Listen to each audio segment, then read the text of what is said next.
Ketika teman-teman udah mau ataupun mengikuti organisasi, ya teman-teman harus dikembalikan lagi terkait dengan tanggung jawab yang telah diemban. Terkait dengan tanggung jawab berkuliah, kan bisa jadi tanggung jawab kepada diri sendiri sama tanggung jawab kepada orang tua. Kan kalau tanggung jawab terkait dengan organisasi ya berarti tanggung jawab terhadap diri sendiri sama organisasinya.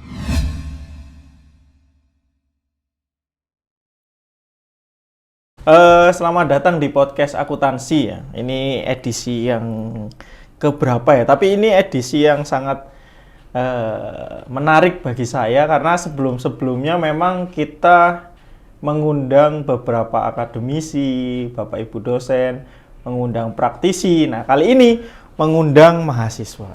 Tapi ini bukan mahasiswa biasa ini.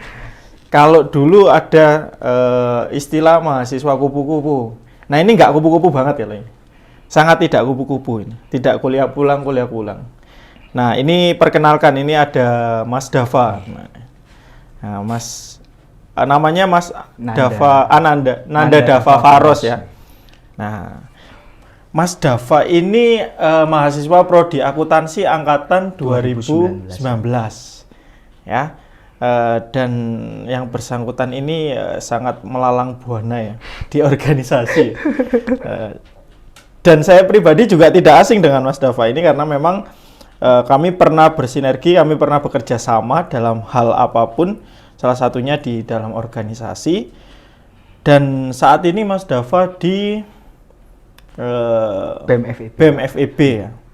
Selamat datang Mas Dava di prodi akuntansi, khususnya di podcast ya. Tapi ini obrolan ringan saja ya, karena berbeda dengan sebelum-sebelumnya ya. Karena yang harus formal, ini ringan saja dan memang kita agak non formal saja, kayak ngopi-ngopi di kafe itu. Karena podcast yang memang rame itu kan podcast yang pendekatannya memang yang pendekatan santuy kalau sekarang ya. Bukan harus podcast berdiri tegak menantang langit gitu ya. Oke. Sekali lagi selamat datang Mas Dava. Baik, terima kasih. Selamat datang di podcast. Tapi kalau selamat datang di prodi kayaknya selalu datang ke prodi, selalu datang ke kelas. Tapi selamat datang di podcast. Nah, kita akan membahas terkait dengan kehidupan berorganisasi. Jadi Mas Dava ini nanti akan menjadi representatif dari mahasiswa akuntansi yang berorganisasi. Nah, nanti akan kita bahas seputar bagaimana sih cara berorganisasi di kampus itu. Apalagi sekarang banyak isu-isu yang menyatakan organisasi itu bisa menghambat perkuliahan kita, organisasi itu bisa menghambat prestasi kita, bahkan yang lebih jahat lagi, organisasi itu bisa membuat kita tidak jalan sesuai arah mahasiswa itu. Jadi tersesat di jalan yang salah gitu, nggak tersesat di jalan yang benar. Nah, ini kita coba tepis, kita coba arahkan atau kita coba buka dari langsung narasumbernya yang langsung implementasi ke organisasinya. Oke, Mas Dava ini gubernur mahasiswa, kalau di sini namanya BEM FEB, UMM ya. Nah, bisa diceritakan nggak awal tertarik menjadi organisator itu apa? Dulu itu awal saya tertarik menjadi seorang aktivis khususnya Pak G. Itu dari waktu kecil itu saya introvert sekali. Jadi saya merasa bahwasanya selalu sendiri, nggak punya teman sedikit. Dan saya mulai merasa bahwasanya, wah ini nggak bisa kalau terus-terusan introvert seperti ini dan harus merubah diri yang mana mencari wadah untuk bisa berkembang lebih lanjut. Jadi secara otomatis caranya yaitu mengikuti sebuah organisasi. Karena apa? Karena apa? Dengan yang dulunya saya introvert itu sebagai zona nyaman saya, tapi saya bisa merubah yang mana dengan ekstrovert yang sebelumnya tidak zona nyaman saya menjadi zona nyaman saya. Jadi sekarang kalau bisa dibilang mengapa kok alasan mengikuti organisasi, karena saya suka bertemu banyak orang dan saya suka mendengarkan pengalaman-pengalaman apa saja yang orang-orang saya temui itu seperti apa. Jadi saya juga bisa membuka mindset terkait dengan jadi pengalaman yang telah orang lalui itu yang khususnya dalam tanda kutip buruk deh Pak G. Dalam tanda kutip buruk itu nggak perlu saya lakukan, tapi saya sudah mendapatkan pengalaman tersebut dari cerita orang tersebut. Jadi mungkin itu alasan saya untuk aktif di organisasi khususnya, karena di sisi lain untuk memperjuangkan tujuan dari sebuah organisasi tersebut, tapi juga ada input yang saya dapatkan dari bertemu banyak orang itu. Dulu introvert berarti? Introvert sekali, Pak. Pada waktu SMA introvert, Mas ya? Oh, itu dari waktu SMP saya introvert. SMP introvert. Ya, tapi waktu SMA itu saya juga mulai mencoba mengikuti organisasi.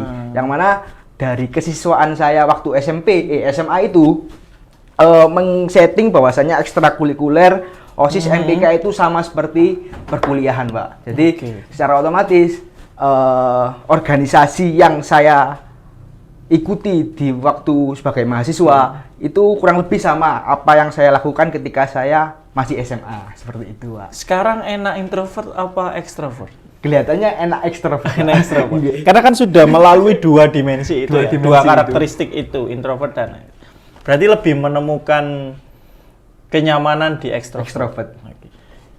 Dulu saking parahnya, ketika saya introvert, saya duduk di sebelah orang berjam-jam. Kalau orang tersebut nggak ngajak ngomong saya nggak bakal ngajak ngomong.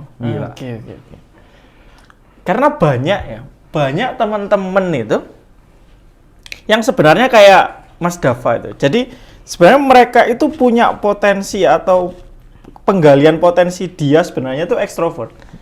Tapi dia belum mau atau belum mencoba pindah ke ekstrovertnya. Dan masih nyaman dengan introvert gitu. Takut, memang ada yang mengatakan dia takut ketika melangkah ke ekstrovert, dia takut salah gitu. Jadi dia lebih ke introvert. Ada beberapa banyak case memang yang dari introvert, oh ternyata saya bukan introvert. Saya lebih nyaman, saya lebih suka pada zona ekstrovert gitu. Tapi apakah pada saat saya ekstrovert ada nggak ada nggak tempat atau sarana saya di situ? Makanya muncul organisasi dan lain-lain gitu ya. Oke.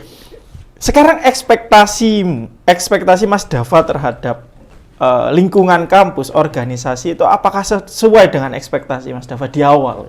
Bahwa saya pengen di kampus itu pengen berorganisasi, saya menjadi ekstrovert, ekspektasi saya tinggi bla bla bla, Pak. Apakah sudah sesuai semuanya? Sebenarnya terkait dengan ekspektasi itu waktu pertama kali mengikuti organisasi di kampus nih, Pak, khususnya itu nggak terlalu berekspektasi tinggi. Karena apa? Karena saya meyakini bahwasanya perjalanan saya itu pasti akan membuahkan sesuatu dan tidak perlu mentarget terlalu tinggi, tapi harus dijalani dengan sungguh-sungguh dan konsisten, Pak, sebenarnya.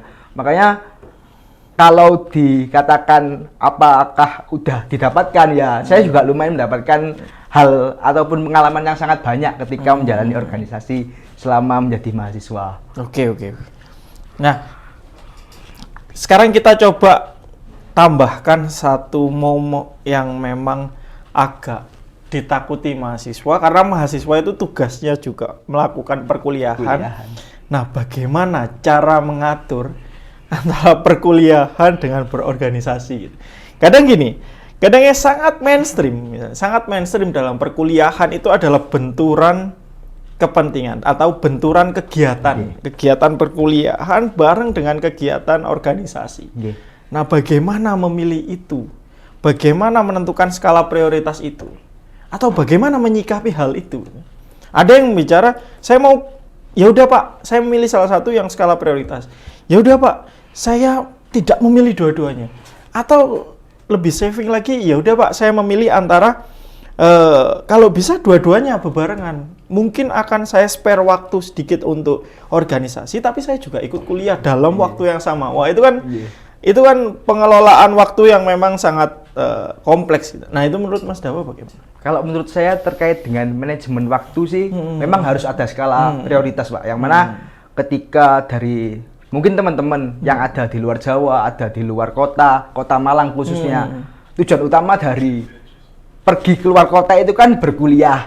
Tapi di sisi lain juga ketika teman-teman udah mau ataupun mengikuti organisasi, ya teman-teman harus dikembalikan lagi terkait dengan tanggung jawab yang telah diemban. Terkait dengan tanggung jawab berkuliah, kan bisa jadi tanggung jawab kepada diri sendiri sama tanggung jawab kepada orang tua. Kan kalau tanggung jawab terkait dengan organisasi ya berarti tanggung jawab terhadap diri sendiri sama organisasinya. Tapi menurut saya terkait dengan manajemen waktu atau pembagian antara waktu kuliah dan waktu berorganisasi, harusnya setiap organisasi memaklumi Pak terkait dengan kalau misal ada kegiatan akademik, pasti seharusnya yang didahulukan kegiatan akademik dan bukan sebuah organisasinya itu nggak akan ngejudge bahwasanya kamu nggak datang rapat dan lain sebagainya karena ada perkuliahan dan lain sebagainya. Itu sebuah hal yang wajar sih Pak. Nah, statement ini yang sebenarnya ditunggu oleh teman-teman yang belum berorganisasi, bahwa tadi Mas Dava mengatakan bahwa kami akan memaklumi apabila ada kegiatan akademik. Nah,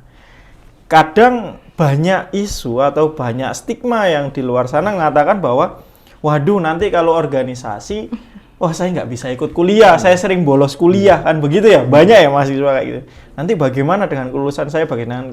Bahwa memang kalau saya tangkap dari pernyataan Mas Dava, bahwa organisasi itu juga mempedulikan atau juga memikirkan bagaimana meng-spare waktu untuk mengutamakan atau memprioritaskan kegiatan akademik.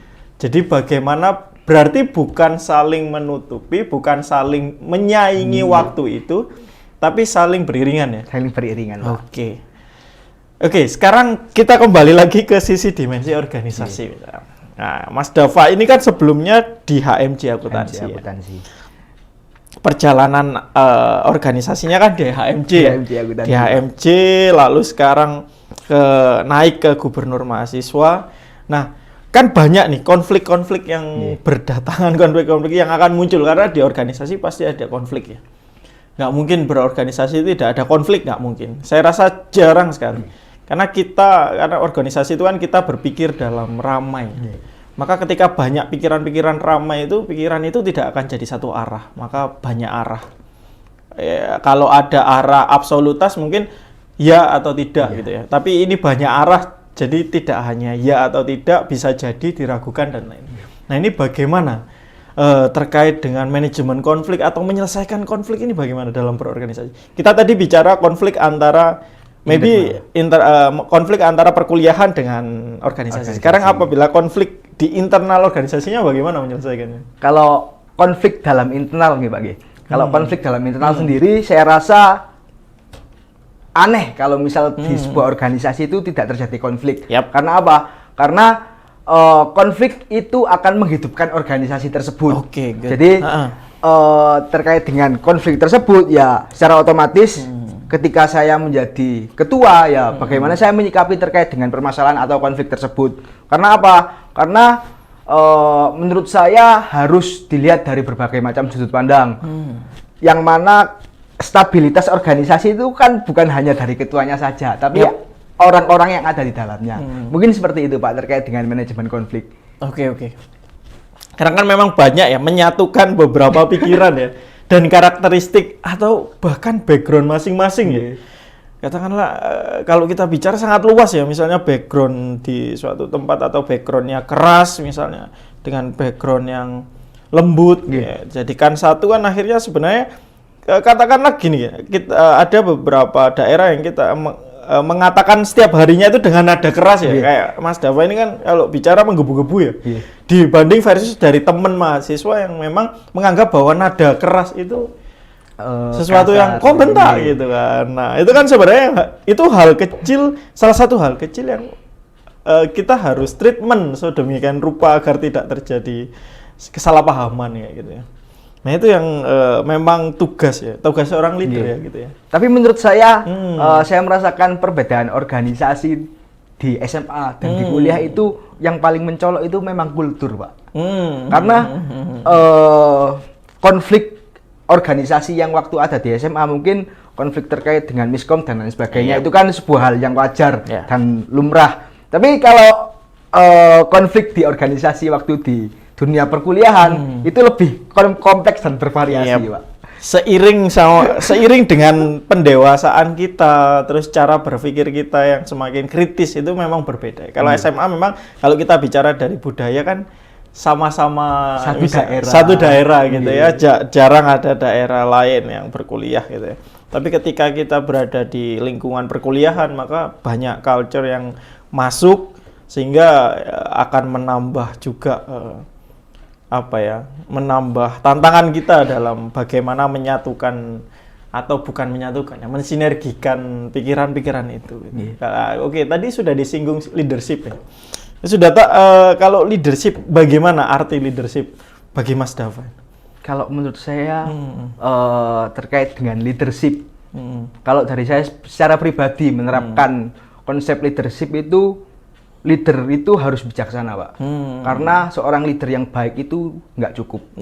Karena apa? Karena baik menurut saya belum tentu baik menurut orang lain. Jadi harus bijaksana. Karena kalau dengan kebijaksanaan itu tidak ada orang yang dirugikan. Jadi win-win solution kayak gitu. Oke. Arti bijaksana itu misalnya gini. Kalau saya punya beberapa case ya, ada beberapa pandangan dari anggota Mas Dava. Kalau kita bicara leadership, ada beberapa pandangan dari anggota Mas Dava yang memang berbeda pandangan semua. Bagaimana sih aspek bijaksana itu masuk dalam beberapa pandangan, misalnya dalam rapat misalnya, dalam rapat atau dalam suatu kegiatan ada beberapa pandangan. Nah, bagaimana aspek kebijaksanaan itu masuk? Aspek kebijaksanaan masuk itu ketika kita mau melihat dari berbagai sudut pandang, kita mau mendengar dari beberapa pendapat ataupun opini dari teman-teman, yang mana kita satukan, nggak ada pendapat yang salah, nggak ada sudut pandang yang salah, kemudian kita satukan, dan karena hidup organisasi itu berkelompok yang memiliki satu tujuan yang sama, ya kita bicarakan terkait dengan sudut pandang yang mana yang sepertinya sangat baik untuk dilaksanakan, atau keputusan mana yang setidaknya tidak banyak merugikan banyak orang, seperti itu. Jadi secara otomatis ketika sudah kita diskusikan terkait dengan berbagai macam sudut pandang itu, dan semua orang yang ada di situ menyepakati, mungkin ada beberapa orang yang kurang menyepakati terkait dengan sudut pandang tersebut. Tapi seharusnya ketika banyak orang yang menyepakati, secara otomatis kan juga sedikit gitu loh, Pak, yang tidak menyepakati. Jadinya lebih banyak orang yang diuntungkan, mungkin seperti itu. Jadi karena menurut saya juga nggak bisa gitu loh, Pak, untuk menyenangkan semua orang kayak gitu. Oke. Nah, ini agak aneh nih. Ini agak ada lagi nih yang kita temui di organisasi yang kebanyakan ini. Bahkan organisasi kecil ya. Cinlok. Nah, cinlok itu kan banyak terjadi dan akan merubah. Misalnya gini, ada cowok dan cowok itu, terus ada sama-sama menargetkan satu. Nah, ini memang agak jauh, tapi ini real kan ya. Real, dan ini salah satu yang merusak organisasi. Dalam arti salah satu yang bisa membuat konflik di dalam organisasi kan ini ya. Apalagi misalnya kalau A dan B ini cowok merebutkan C. Ketika nanti berhasil B yang mendapatkan C, A-nya bagaimana ini A-nya ini? Nah, itu kan akhirnya konflik personality itu akan dibawa ke konflik organisasi. Nah, misal Mas Dava kalau menemukan staff kayak gitu gimana? Kalau saya ini urusan hati ya, Pak. Nah, makanya antara menyatukan urusan hati, mau dibilang ikut-ikut ya urusan hati, mau dibilang nggak ikut ya ini organisasi saya, bagaimana ke depannya, visi misi tujuan saya tetap berjalan gitu. Nah, itu bagaimana kira-kira? Ini konflik percintaan ya, konflik percintaan. Cinta segitiga, Pak. Cinta segitiga dan gubernurnya yang harus menyelesaikan itu. Jadi kalau dari saya secara pribadi mungkin tetap dalam artian kalau misal ada permasalahan akan dibicarakan dengan baik-baik. Tapi yang lebih ditekankan yaitu terkait dengan tanggung jawabnya sih, Pak, atau komitmen dia sebelumnya mungkin mendaftar menjadi staf dan lain sebagainya. Karena apa? Karena di balik sebuah tanggung jawab itu pasti akan ada profesionalitas. Jadi urusan organisasi ya urusan organisasi, tapi urusan hati itu mungkin bisa diselesaikan di luar organisasi. Tapi bisa lebih baik ketika nantinya urusan hati dicampur organisasi tapi nggak ada konflik, Pak. Jadi mungkin bisa menjadi pemicu. Atau pemicu untuk semangat berorganisasi. Karena diajak.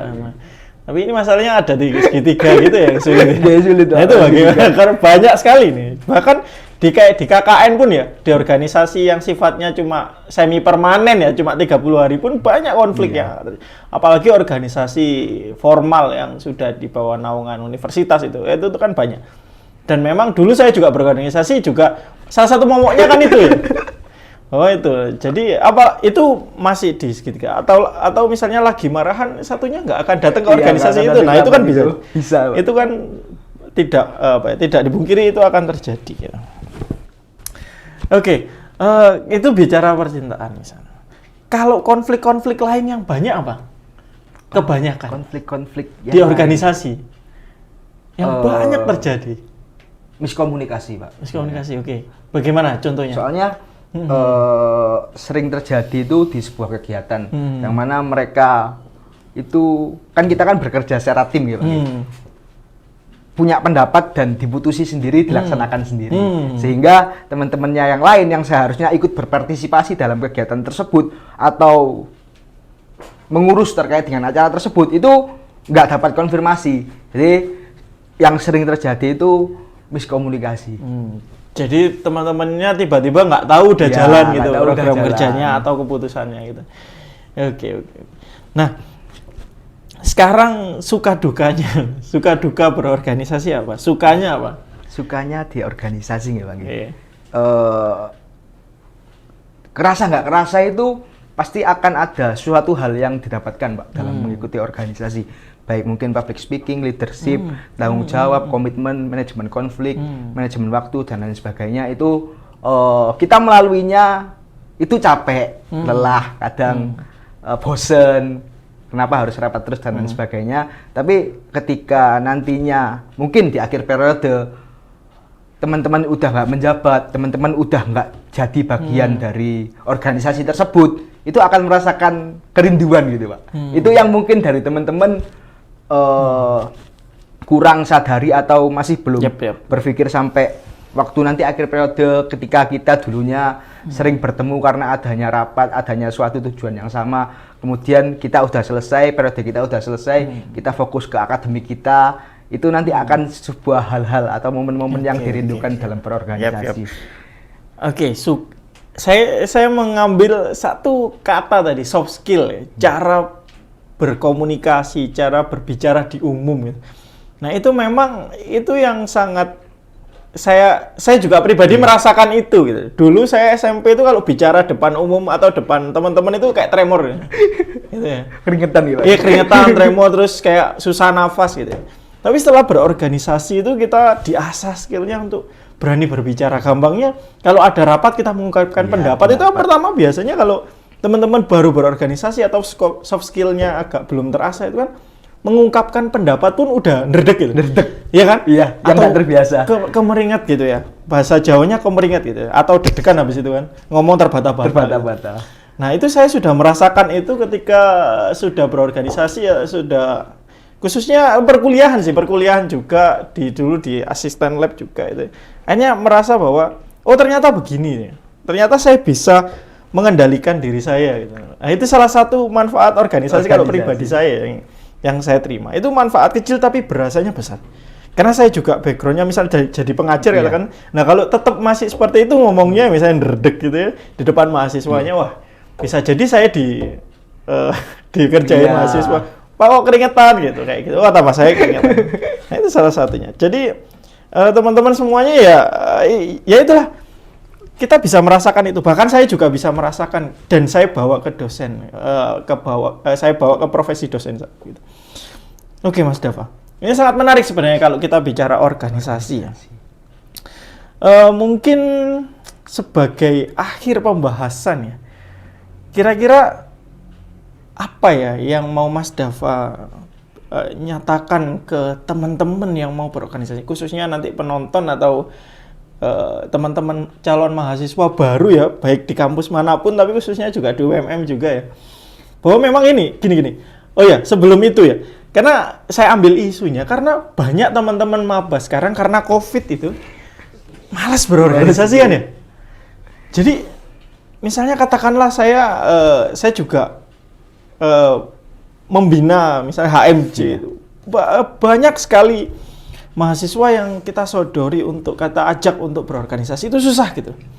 Saya sampai mikir ini karena memang COVID dan mereka sudah terkungkung dalam ranah pribadi dia menjadi introvert gitu kan. Sehingga dia mau kembali ke ekstrovert itu susah. Nah, bagaimana ini kira-kira mengungkap isu itu atau menangkap isu itu bagaimana, Mas Dav? Itu sebuah fenomena atau kejadian yang di luar dugaan kita waktu COVID itu.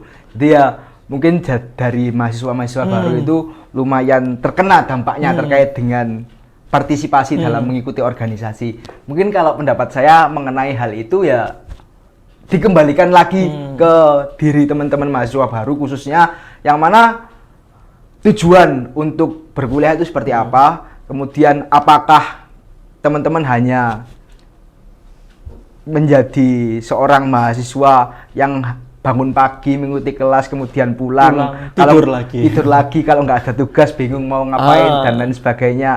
Mungkin teman-teman bisa mencari hal-hal baru yang mana nggak didapatkan oleh teman-teman kita yang kurang beruntung ataupun teman-teman yang belum bisa untuk mengikuti jenjang kuliah gitu loh Pak. Jadi secara otomatis biar ada perbedaan antara teman-teman sebelumnya menjadi siswa dan teman-teman menjadi mahasiswa.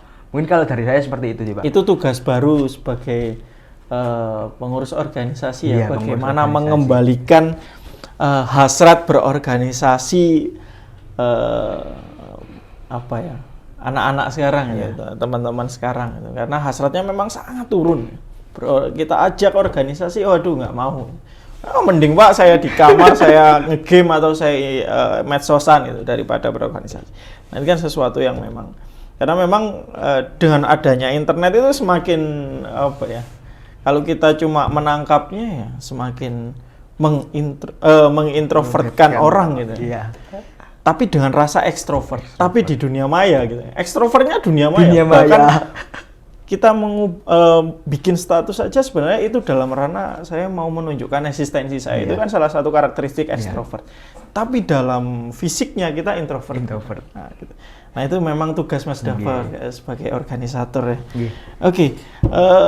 Dukanya, terakhir dukanya. Dukanya di organisasi mungkin sebenarnya saya karena nyaman Pak dengan apa yang saya lakukan. Jadi mungkin dukanya kalau nyaman ini susah berduka ya. Dukanya perpisahan pasti. Iya, perpisahan. Iya.